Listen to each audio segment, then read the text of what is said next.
నమస్తే నా Anvesh YouTube channel గతంలో కూడా మగధా న్యూస్ మాట్లాడడం జరిగింది.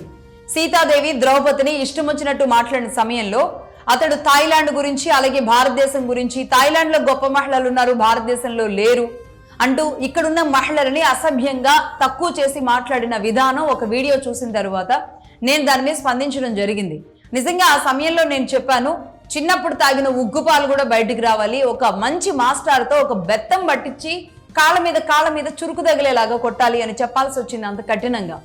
ఎందుకంటే ఈ దేశంలో పుట్టి ఈ నేల మీద పుట్టి ఇంకో దేశానికి వెళ్ళి ఈ దేశంలో ఫాలోవర్స్ని పెట్టుకొని తను ఒక వ్యాపారం ఒక ఛానల్ వ్యాపారం నడుపుకుంటూ దానికి మొత్తం ఫాలోవర్స్ కూడా ఇదే తెలుగు వాళ్ళు, ముఖ్యంగా పూర్తిగా తెలుగు వాళ్లే, 2 తెలుగు రాష్ట్రాల్లో ఉన్న తెలుగు వాళ్లే.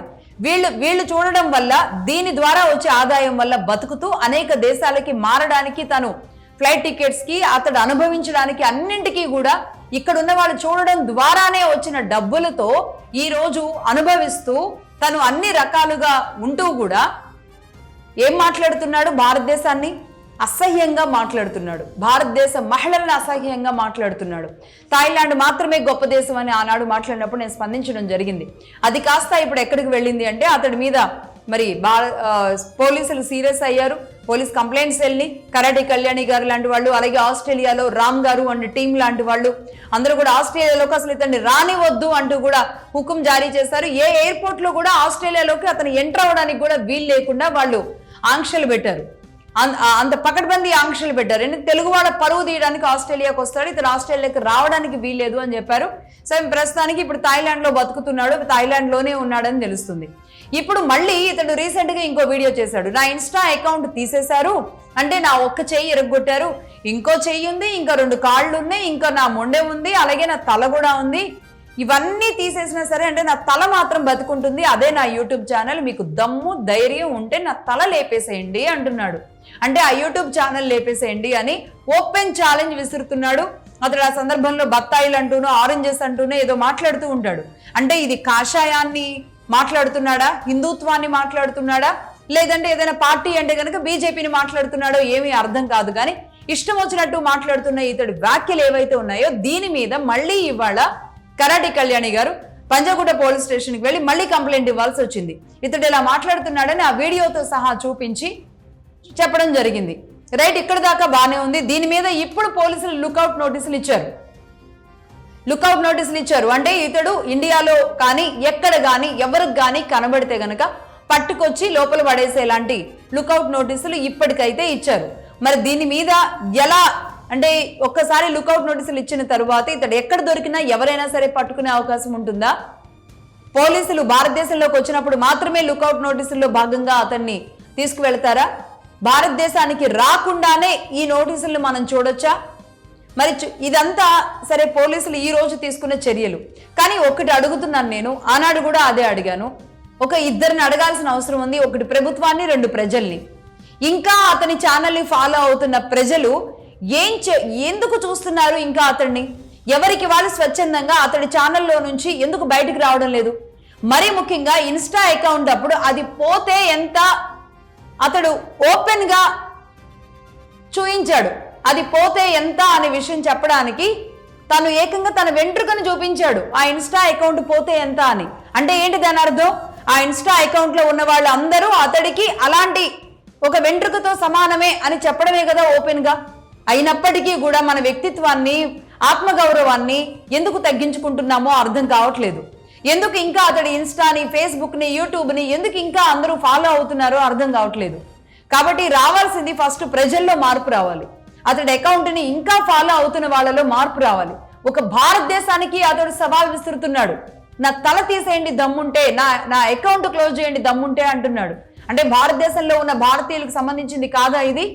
అంటే భారతదేశాన్ని అంటే మనల్ని అన్నట్టు కాదా, నన్ను అన్నట్టు కాదా, మిమ్మల్ని అన్నట్టు కాదా?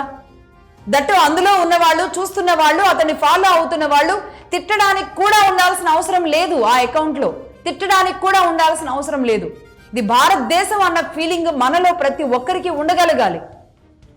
ఎందుకంటే అతడి వీడియోలు పూర్తిగా తెలుగులోనే ఉంటాయి, అది కూడా విజయనగరం స్లాంగ్లో, ఉత్తరాంధ్ర స్లాంగ్లో ఉంటాయి. కాస్త కూస్తో అటువైపు ఆ ప్రాంతంలో ఉన్నవాళ్ళు, లేదంటే ఆంధ్రప్రదేశ్లో ఉన్నవాళ్ళు, ఆ తర్వాత కొద్దిమంది తెలంగాణలో ఉన్నవాళ్ళు ఎవరైనా ఫాలో అవుతుండొచ్చేమో. వీళ్ళందరూ ఎందుకు యూట్యూబ్ ఛానల్ నుంచి బయటకు రావట్లేదు, ఇన్స్టా ఫేస్బుక్ నుంచి ఎందుకు బయటకు రావడం లేదు? మేము బయటకు వెళ్ళిపోతున్నామని ఒక హెచ్చరిక. దీంతో ఇంకెవరైనా సరే దీన్ని ఫాలో అవుతారు కదా. అంటే మన సనాతనాన్ని, మన భారతదేశాన్ని, మన మహిళలను ఏమంటున్నా సరే, ఇష్టం వచ్చినట్టు ఎవరు మాట్లాడుతున్నా సరే నాకేంట్లే అని దులిపేసుకునేలాంటి పరిస్థితిలో ఈరోజు సమాజం ఎటు వెళుతుందో కూడా అర్థం కావట్లేదు. రైట్, ఇదిలా ఉంటే ఇక ప్రభుత్వం తీసుకోవాల్సిన చర్యలు నేను స్ట్రైట్గా సూటిగా అడుగుతున్నాను. ఇదే నా అన్వేష్ గతంలో కొన్ని చోట్ల ఆంధ్రప్రదేశ్లోని పరిస్థితుల్ని, లేదంటే ఆనాటి వైసీపీ ప్రభుత్వం చేసిన అవకతవకలని, ఆంధ్రప్రదేశ్లో ప్రజలు పడిన ఇబ్బందుల్ని, ఆంధ్రప్రదేశ్లో రాజధాని లేదు అన్న విషయాన్ని ఇతడు ఆ రోజు కొన్ని దేశాల్లోకి వెళ్ళినప్పుడు, 1-2 దేశాల్లో వెళ్ళినప్పుడు అతడు అంటే ఆనాటి ప్రభుత్వానికి వ్యతిరేకంగా మాట్లాడించాడు కొంతమందితో. దాంతో ఆనాడు ఇతడు కనీసం మిగతా దేశాల్లోని తెలుగు వాళ్ళతో మాట్లాడిస్తున్నాడు అనుకున్నారు ఏమో గాని, ప్రతిపక్షంలో ఉన్న పార్టీ నాయకులు అతడికి కితాబులు ఇచ్చారు. ఏకంగా అతడు వచ్చి కలిసినట్టు కూడా ఉన్నాడు. అంటే ఈనాడు ఆనాటి ప్రతిపక్ష నాయకులు, ఈనాడు ప్రస్తుతానికి అధికారంలో ఉన్న నాయకులు. అంటే ఎందుకు మరి అధికారంలో ఉన్న నాయకులు యాక్షన్ తీసుకోవట్లేదు? ఆనాడు ఎంతో కొంత మనకు ఉపయోగపడాడు అనా? ఇది నిజంగా తప్పు కాదా? ఇది దేశానికి చేస్తున్న ద్రోహం కాదా? అతడు ఇష్టం వచ్చినట్టు మాట్లాడుతుంటే మనందరం ఏం చేస్తున్నాం? ప్రభుత్వం అంటే ఇవాళ నాకు ఉపయోగపడినా దేశానికి నష్టం చేస్తున్నాడు అన్నప్పుడు కఠినమైన నిర్ణయాలు తీసుకోవాల్సిన అవసరం ఉంది. ఆంధ్రప్రదేశ్ ప్రభుత్వం దీని మీద చర్యలు తీసుకోవాలి. పంజాగుట్ట పోలీసులో కరాటి కళ్యాణి గారు, ఆస్ట్రేలియాలో ఉన్న రామ్ గారికి మాత్రమే సంబంధించిన బాధ్యత కాదు ఇది. ఈరోజు తెలుగువాడిగా వెళ్ళి తెలుగువాడ పరువు తీస్తూ, తెలుగు నేల పరువు తీస్తూ ఇష్టం వచ్చినట్లుగా ఓపెన్ ఛాలెంజ్లు, సవాళ్లు చేస్తుంటే ఎక్కడున్నాం? అతడు ఒక పిచ్చోడు అని వదిలేయాలా? లేదంటే తీసుకొచ్చి అతడికి నేను చెప్పినట్లుగా ఉగ్గుపాలు కక్కిచ్చేదాకా, భారతదేశం ఏంటి, తెలుగుతనం ఏంటి తెలిసేదాకా 4 తగిలించాలా? ఈ విషయంలో ప్రభుత్వం మాత్రం మాట్లాడాలి. ఈనాటికి కూడా ఆంధ్రప్రదేశ్ ప్రభుత్వం అతడి విషయంలో మాట్లాడలేదు. ఎందుకు మాట్లాడలేదో అర్థం కావట్లేదు. చూద్దాం, ఇప్పటికైనా మాట్లాడతారేమో. ఈ లుకౌట్ నోటీసుల తర్వాతైనా అతడి మీద ఏమైనా చర్యలు ఉంటాయేమో చూద్దాం.